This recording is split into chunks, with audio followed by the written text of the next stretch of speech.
আসসালামু আলাইকুম everyone, welcome back to my channel. আজকে আপনাদের সাথে শেয়ার করব কোয়েল পাখির ভুনা। তো আমরা এক একজন এক একভাবে রান্না করি। আমি যেভাবে করেছি, যদি আপনাদের কাছে ভালো লাগে তাহলে এভাবে ট্রাই করতে পারেন। আর চেষ্টা করেছি কম উপকরণে রান্নাটা করার। তো চলুন চলে যাচ্ছি মূল রেসিপিতে। কোয়েল পাখিগুলোকে ভালোভাবে ধুয়ে পরিষ্কার করে নিয়েছি। এখন দিয়ে দিচ্ছি পরিমাণ মতো কিছুটা লবণ, আর দিয়ে দিব কিছুটা জর্দা রং। তো এটা অপশনাল, কেউ চাইলে স্কিপ করতে পারেন, আমি দিয়েছি কারণ দেখতে ভালো লাগে।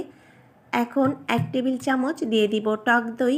এবার এই সব কিছু দিয়ে কোয়েল পাখিগুলোকে ভালোভাবে মেখে নিব এবং এগুলোকে ম্যারিনেট করে রাখবো 30 মিনিট। চুলায় একটা প্যান দিয়ে প্রায় হাফ কাপের মতো তেল দিয়ে দিব। তো তেলটা যখন গরম হয়ে আসবে তখন কোয়েল পাখিগুলোকে গরম তেলে ভেজে নিতে হবে। চুলার আঁচটাকে মিডিয়ামে রেখে এগুলোকে আমি 5 থেকে 6 মিনিটের মতো ভেজে নিব। তো যখন দুটো সাইডই ভাজা হয়ে যাবে চুলা থেকে কোয়েলগুলোকে নামিয়ে নিতে হবে।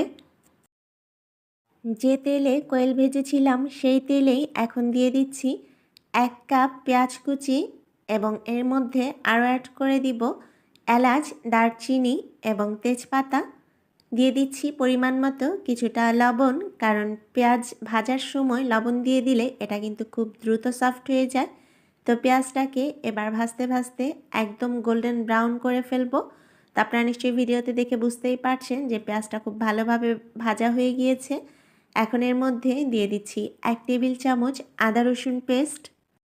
আদা রসুন পেঁয়াজের সাথে আরও কিছুক্ষণ ভেজে নিব। তো আজকে এখানে আমি খুব বেশি মশলা ব্যবহার করব না, কারণ আমি এখানে রাঁধুনি যে রোস্টের মশলার প্যাকেটটা পাওয়া যায় সেটা ব্যবহার করব। তো আমি 1 টেবিল চামচ আদা রসুন পেস্ট দিয়েছি, আর এখানে আমি রোস্টের মশলাটা দিয়ে দিব 1.5 টেবিল চামচ। দেওয়ার পর দিয়ে দিব অল্প পরিমাণে একটু পানি, যেন মশলাটা পুড়ে না যায়, এবং মশলাটাকে খুব ভালোভাবে কষিয়ে নিব। ভাজতে ভাজতে মশলাটা কিন্তু একদম তেলের উপরে উঠে এসেছে, তার মানে এটা খুব ভালোভাবে কষানো হয়ে গিয়েছে।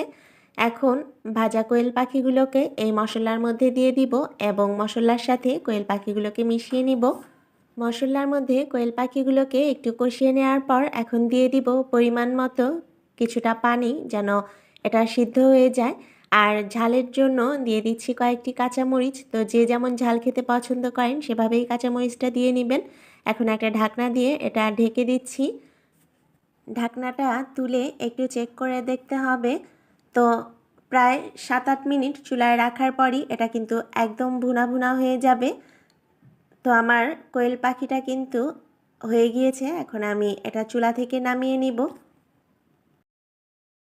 চুলা থেকে নামিয়ে গরম গরম কোয়েল পাখি ডিশে সার্ভ করেছি। এখন এগুলো খাওয়ার পালা।